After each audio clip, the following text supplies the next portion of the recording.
Well, we're still in the book of Genesis, and we're in chapter 29, and we're going to be looking at verses 20 through 28.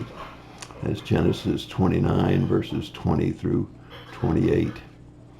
What goes around comes around. Jacob had been a conniver.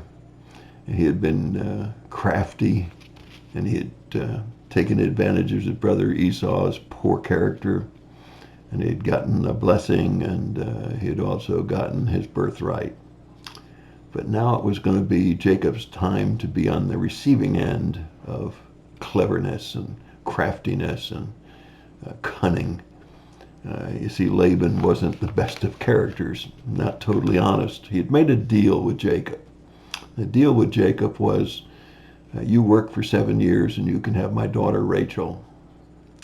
Well, Jacob worked for the whole 7 years. And I guess the time went by fairly fast according to the text, because Jacob really loved Rachel and was willing to work for her. And when it came time at the end of the 7 years, Jacob expected Laban to be faithful to his commitment to give him Rachel. As a matter of fact, it seemed even more likely that this was going to be a done deal, because Laban had a big party, a big festival in celebration of this event. We can only assume that Jacob had too much to drink at this party, or that it was very, very dark at the end of the party, because Laban brought in his daughter Leah. Now, if you'll remember correctly from a previous lesson, Leah was one that didn't see very well. It doesn't tell us very much about her form or face, but it does about Rachel. It tells us that she was beautiful of form and face. In any case, Laban slipped Leah into Jacob's room, and they consummated their marriage there. When Jacob woke up in the morning, whether it was with a hangover or whether it was just with a light that shone through the windows, he found out that it was Leah and not Rachel that he had been with that night. He was furious, and he came to Laban and he said, "How could you do me this way?" And since Laban didn't know what he had done to Esau, he didn't say anything much, except it's just not our custom to give the second-born before the firstborn has been married off. And he said, "But I'll make you a deal, Jacob. If you'll work another 7 years for me, I'll give you Rachel right now, and I'll give you a maid for each of the girls to make your life a little bit easier." Well, it's a sad story, because Laban wanted him to continue to consummate the marriage for a whole week with Leah. But when he did, he gave Rachel to Jacob, and Jacob worked another 7 years.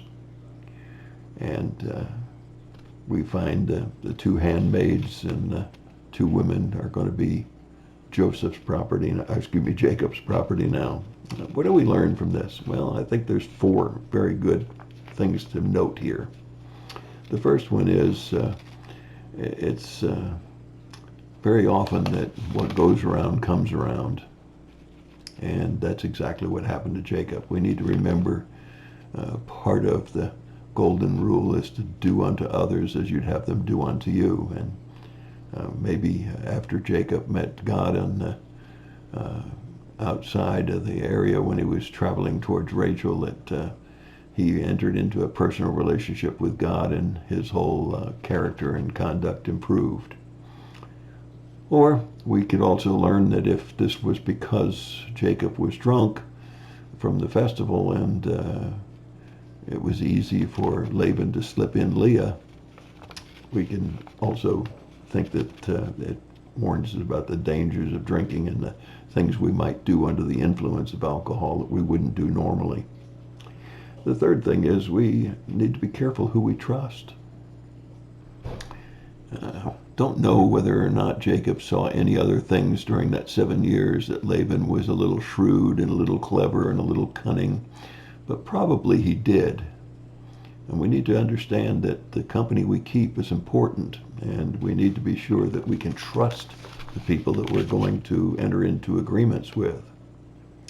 And finally, Jacob showed integrity, probably for the first time after his encounter with God and his head on the rock. He now had come to his senses and realized that you need to be a man of integrity, and he did in fact work the 7 + 7 years for the one that he wanted.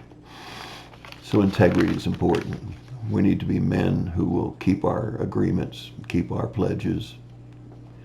I remember when my dad was running his business in Florida that he would rather take a loss than to go back on an agreement that he had with someone. Even though maybe there were some things outside of his control, maybe there were conditions that were not in his control but had cost him extra money, he would rather be a man of integrity and keep his promise to do what he promised to do. And I think I always admired him substantially more than a lot of other businessmen that I knew, because he was a man of his word. If he shook hands on something, his agreement was as good as gold. And all of us should be that way. God expects us to be people of integrity, people that try to keep as much as is in our power, peace and fairness and integrity. So a lot of good lessons here for us from Jacob's experience. Glad to see Jacob turned around and was willing to keep his end of the bargain, even though he'd been tricked. Sorry to see that maybe he had too much wine at the festival. But again, we learn that we need to be sure that we know the people that we can trust, that will be people of integrity. And that's my thought for the day. God bless you and have a great day.